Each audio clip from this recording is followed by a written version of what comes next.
Salam sejahtera bagimu Amanginang yang terkasih dalam Tuhan. Kita berjumpa dalam firman kehidupan dari Yeremia pasal 33 ayat 10 sampai 11. Demikianlah firman Tuhan. Beginilah firman Tuhan di tempat ini yang kamu katakan telah menjadi reruntuhan tanpa manusia dan tanpa hewan.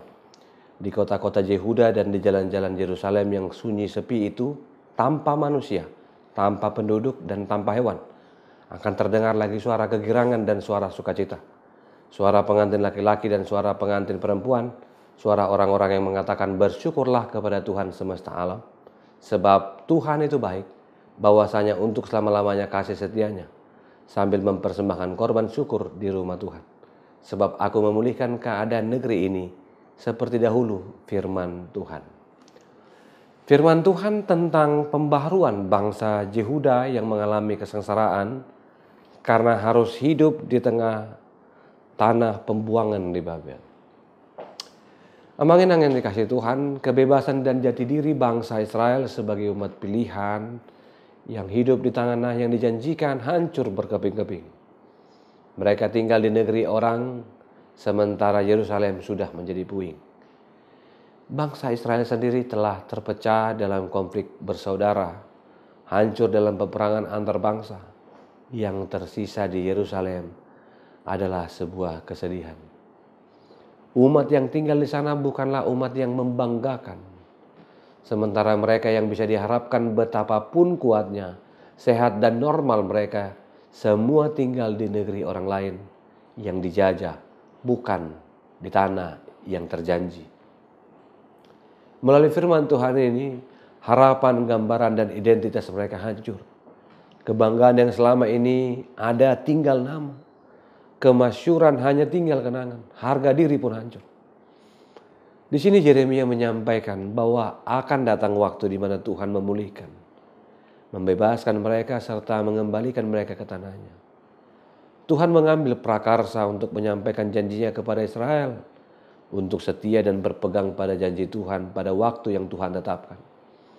Pembaruan yang dilakukan Allah adalah pembaruan sejati yang membebaskan bangsa Israel dari jajahan bangsa lain dan memberikan kehidupan yang tenang dan aman.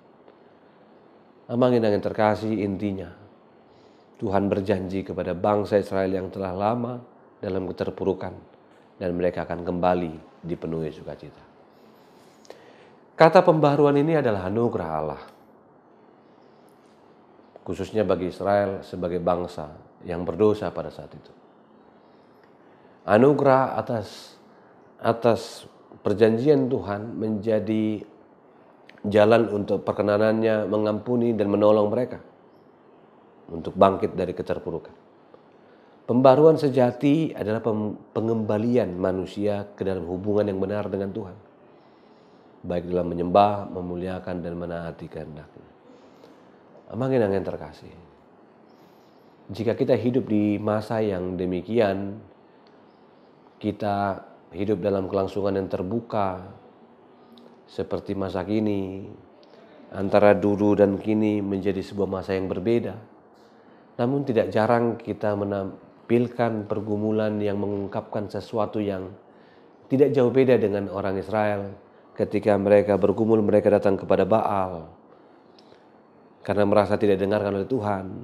Dan orang kini yang hidup dengan media, kita sebut media sosial, bergumul dan merasa tidak didengarkan Tuhan dan berbicara kepada media. Salah satunya adalah media Facebook. Mereka berpikir mendapatkan satu solusi.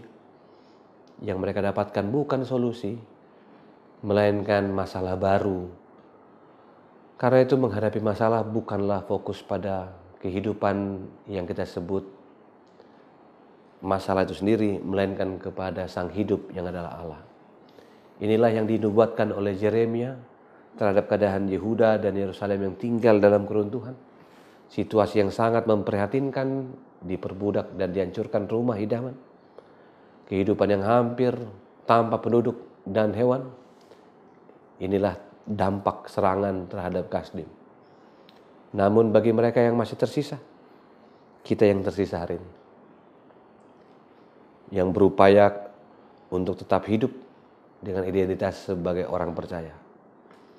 Sebagaimana Yeremia menubuatkan penghukuman dan masalah bukanlah akhir dari tindakan Allah atas Yehuda dan para penduduk Yerusalem. Hari ini saya mengundangmu, Amanginang. Mari tunjukkan fokusmu dengan mampu memberikan yang terbaik bagi Tuhan di kondisi kamu pun sedang menghadapi masalah. Akhirnya saya mengundangmu, Amanginang, saudara-saudaraku yang terkasih. Firman Tuhan hari ini mengingatkan bahwa apapun masalah kita, jangan mengalihkan pandang kita dari Tuhan yang berjanji memulihkan. Melalui iman yang bertumbuh, pasti Tuhan memberimu hikmat untuk mampu bertemu jalan keluar. Bersyukurlah dan berjanjilah bahwa Tuhan benar, Ia mengasihi kita. Jika Allah peduli terhadap pergumulan bangsa Israel, bukankah kita juga diundang peduli terhadap mereka yang bergumul terhadap Tuhan? Dan kita dimenangkan di dalam perjumpaan itu. Amin. Kita berdoa. Terima kasih Tuhan untuk firman-Mu. Kami diajak juga untuk masuk dalam kemenangan Tuhan, untuk melampaui permasalahan dan pergumulan. Dan kami boleh menatap Tuhan yang menolong dan memulihkan. Kasih anugerah Kristus Yesus, kasih setialah Bapa dan persekutuan Roh Kudus menyertaimu senantiasa. Amin.